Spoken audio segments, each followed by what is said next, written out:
morning, my dear students. Today, I am going to teach you about the primary requirements for translation. What is translation? The synthesis of proteins from RNA molecule. In transcription process, already learned about the transcription. Transcription means the process of copying genetic information from DNA to RNA is known as transcription. Whereas in translation process, the RNA molecules are involved in synthesis of proteins. The polymerization of amino acids to form protein or polypeptide chain is known as a translation. Or in simply we can say that the translation means the synthesis of proteins from RNA molecule is known as a translation. Okay, what are the requirements for translation process? So several requirements are there for translation. What are they? They are one is ribosomes, second one mRNA, third tRNA, amino acids, enzymes, ATP and GTP. Okay, first of all you have to know one by one. First of all you have to know about the ribosomes. Ribosomes are two types. What are they?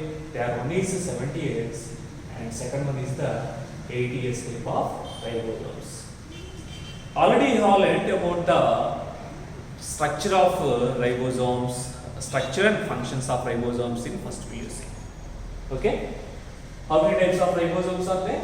Mainly two types. What are they? They are one is 70S and second one is the 80S type of ribosomes. The only 70S type of ribosomes are present in prokaryotic organisms. For example, bacteria. Well known familiar bacterium is lactobacillus, that is involved in conversion of milk into curd. Whereas E. coli, Escherichia coli is present in our digestive system. E. coli is also another example for prokaryotic organisms. In prokaryotic organisms only 70S type of ribosomes are present. Whereas in eukaryotic organisms both 70S and 80S type of ribosomes are present. Okay? So 70S type of ribosomes are consist of two subunits. What are they? They are one is 50S subunit and second one is the 30S subunit. These two subunits are overlapped on each other to form 70S type of ribosomes. Okay, na? So 70S type of ribosome is consist of two subunits. One is larger subunit, smaller subunit. Larger subunit is 50S, whereas smaller subunit is the 30S. These two subunits are overlapped on each other to form 70S type of ribosomes. During protein synthesis, these two subunits are attached with each other. After the protein synthesis, the two subunits of ribosomes are separated from each other. Okay. What is the second type of ribosome? 80S type of ribosome. The 80S type of ribosome is consist of two subunits, one larger and one smaller subunit. The larger subunit is the 60S, the smaller subunit is 40S. During protein synthesis, both the subunits are overlapped on each other. Okay? Both the subunits are overlapped on each other to form 80S type of ribosomes. In prokaryotic organisms, 70S type of ribosomes are involved in protein synthesis, whereas in eukaryotic organisms, 80S type of ribosomes are involved in protein synthesis. Okay, it's about the ribosomes. What are the next requirements for translation? mRNA. mRNA, already we have learned about the transcription process. What is transcription? The copying of genetic information from DNA to RNA. Or we can also say that The transcription, simply we can say that transcription means the synthesis of RNA from DNA molecule is known as a transcription process. So mRNA is synthesized from a DNA molecule. The mRNA polarity has 5' to 3'. The mRNA is consist of nitrogen bases like as adenine, uracil, guanine, cytosine. So these nitrogen bases are repeated.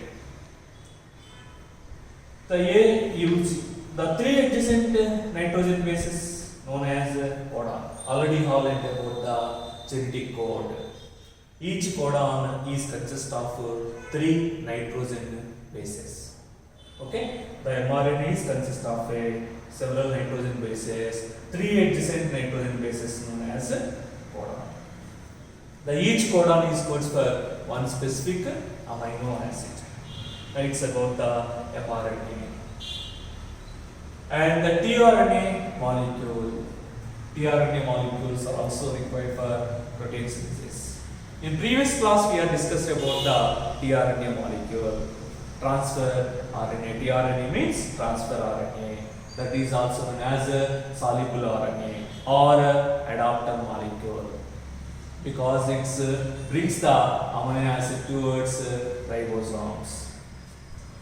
And polarity of the tRNA molecule. This is a diagrammatic representation of tRNA molecule.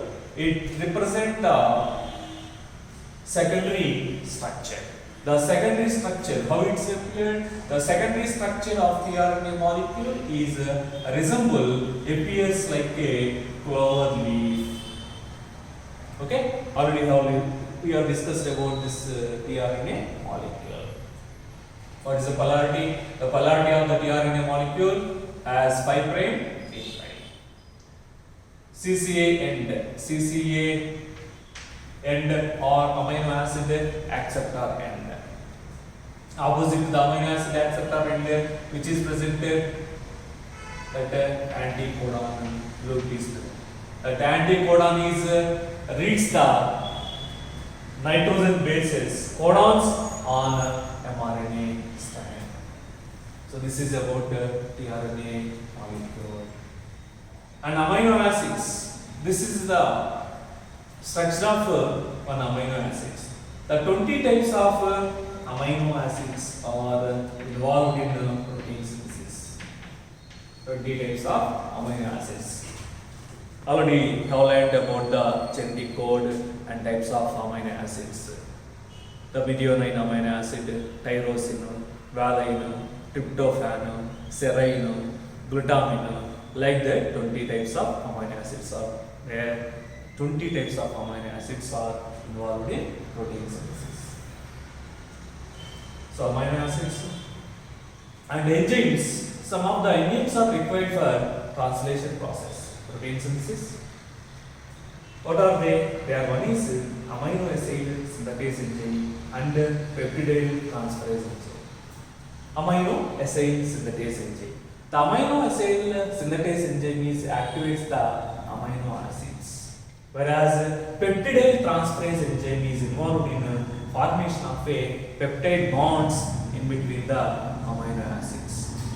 Along with these, ATP and GTP are required. What is the last one? D, ATP and GTP. What is the full form of ATP? Adenosine triphosphate. It's one of the energy-rich compound. What about the GTP? GTP means guanosine triphosphate. Guanosine triphosphate is also one of energy-rich compound. So these all these things are required for translation process. Okay. Ribosomes. What are the requirements for translation? Ribosomes, mRNA, tRNA, amino acids, enzymes, ATP, and GTP. Is it clear? Next class we will discuss about the process of translation.